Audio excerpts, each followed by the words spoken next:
رشید صاحب کے حوالے سے اب میں نے ان کا نمبر لے کے ان سے رابطہ کیا. میں نے کہا ہم ایک شاہین کا خصوصی مجلہ شائع کر رہے ہیں شاہین کنونشن کے موقع پر. وہ اتنی خوبصورت ضیاء النبی کے بارے میں روایت ہے جس سے ہمارا ایمان اپنے شیخ کے حوالے سے عقیدت اور پختہ ہوتی ہے. وہ کہنے لگے یہ میرے اوپر قرض ہے.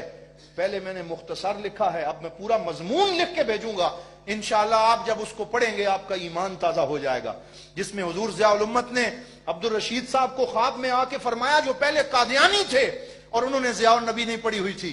جب انہوں نے اس کا مطالعہ کیا, 1 جلد پڑھی, 2 پڑھی, 3 پڑھی, ہر جلد پڑھ کے کہتے کہ کتاب تو بڑی اچھی ہے لیکن محبت کی حدیں کراس کر دی ہیں, محبت کی حدیں پیر صاحب نے توڑ دی ہیں, مبالغہ بڑا کیا ہے.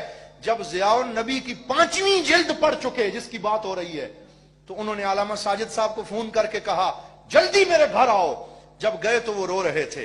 انہوں نے سینے سے ان کو لگایا, ان کا ماتھا چوما اور فرمانے لگے 3 دن سے پیر محمد کرم شاہ الازہری جن کو میں نے نہیں دیکھا ہوا وہ میرے خواب میں آ رہے ہیں اور ایک ہی سوال پوچھتے ہیں, ہیڈ ماسٹر صاحب ذرا یہ تو بتائیں کہ یہ محبت کی حد ہوتی کیا ہے؟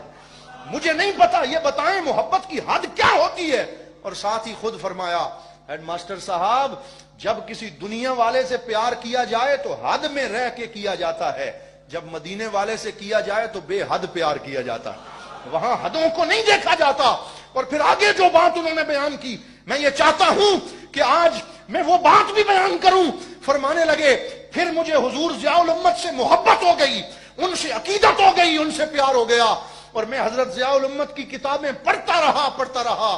پھر ایک دن نصیب نے یاوری کی اور میں نے خواب دیکھا, میرا مقدر بیدار ہو گیا, نصیب جاگ گیا. خواب میں کیا دیکھا؟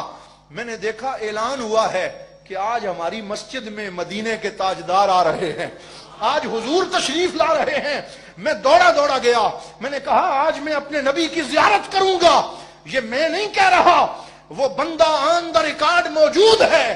وہ کہتا ہے میں مسجد کے سامنے گیا, میں نے آنکھیں لگا دی, ابھی حضور تشریف لانے والے ہیں, صفائیاں ہو رہی ہیں, انتظام ہو رہا ہے. اتنے میں ایک گاڑی آئی, اس گاڑی سے نور کی لائٹیں نکل رہی تھیں اور فرنٹ سیٹ پہ حضور نبی رحمت صلی اللہ علیہ وسلم جلوہ گر تھے. میں اپنے آقا کی زیارت کرنے لگا, اپنی آنکھوں کی پیاس بجھانے لگا, حضور پہ درود و سلام پڑھنے لگا. ساتھ مجھے ایک ہستی فرنٹ سیٹ کی ڈرائیونگ سیٹ پہ بیٹھی ہوئی نظر آئی. میں نے ان کو نہیں دیکھا ہوا تھا, سرخ کناری والی, انہوں نے ٹوپی پہنی ہوئی تھی اور وہ کچھ لکھ رہے تھے, انہوں نے اینک لگائی ہوئی تھی. میں نے کہا یہ کون ہے جو حضور کے ساتھ ڈرائیونگ سیٹ پہ بیٹھے ہیں؟ تو مجھے بتایا گیا کہ یہ حضرت پیر محمد امین الحسناب شاہ ہیں اور ان کو مدینے والے کا پرسنل سیکرٹری ہونے کا شرف حاصل ہے.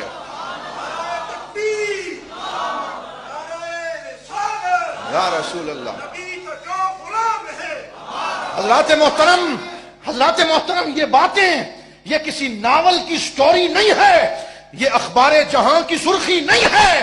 اللہ کے نبی نے فرمایا تھا کہ الرؤیا من المبشرات, کہ یہ خوابیں خوشخبریاں ہوتی ہیں اور یہ نبوت کا 46واں حصہ ہوتا ہے.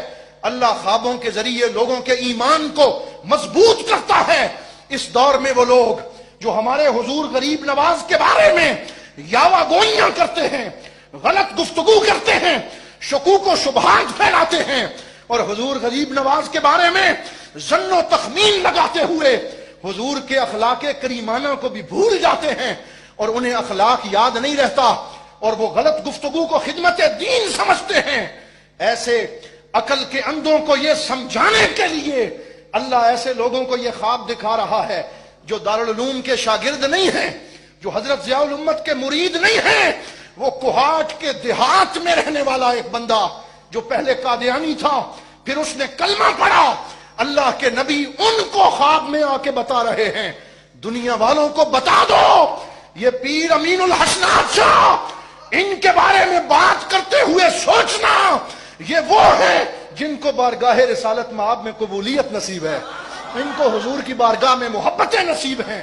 اس لیے ہم اس موقع پر یہ آخری جملہ کہہ کے میں جاتا ہوں, پہلے کسی کو شک و شبہ ہوگا لیکن اب جو کچھ ہم نے دیکھ لیا, پہلے میرے جیسے لوگ بھی اور ہم جیسے بڑے بڑے لوگ ڈاواڈول ہو گئے, اور ہمیں سمجھ نہیں آ رہی تھی کیا صحیح ہے کیا غلط ہے. بڑے بڑے لوگوں کے پتے پانی ہو گئے.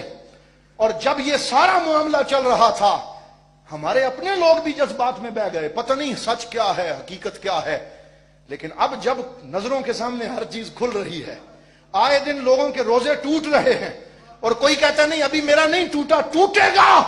جن کے روزے ٹوٹ رہے ہیں ان کے روزے ٹوٹنے سے حقیقت واضح ہوتی چلی جا رہی ہے کہ ہمارے شیخ نے جہاں سٹینڈ لیا ہے, اللہ کی عزت کی قسم اگر کوئی تھوڑا سا بھی کمزور آدمی ہوتا یہاں پہ بہہ جاتا جذبات کی رو میں. لیکن الحمدللہ میرے حضور غریب نواز نے ثابت کر دیا کہ یہ وہ ہیں جن کو ضیاء الامت اپنی مسند پہ بٹھا کے گئے ہیں. ان کو ضیاء الامت اپنی مسند پہ بٹھا کے گئے ہیں. اس لیے شکر کرو اللہ نے ہمیں یہ نسبتیں عطا فرمائی ہیں. شکر کرو اللہ نے ہمیں ایسا شیخ عطا فرمایا ہے. میں دعا کرتا ہوں کہ آج جو گفتگو کی ہے اگر اس میں کوئی غلطی ہو اللہ معاف فرمائے, اگر حق ہو اللہ اور قوت عطا فرمائے.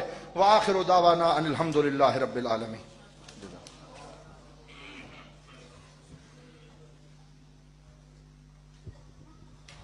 سیدنا کریم صلی اللہ علیہ وسلم. سیدنا کریم صلی اللہ علیہ وسلم. سیدنا کریم صلی اللہ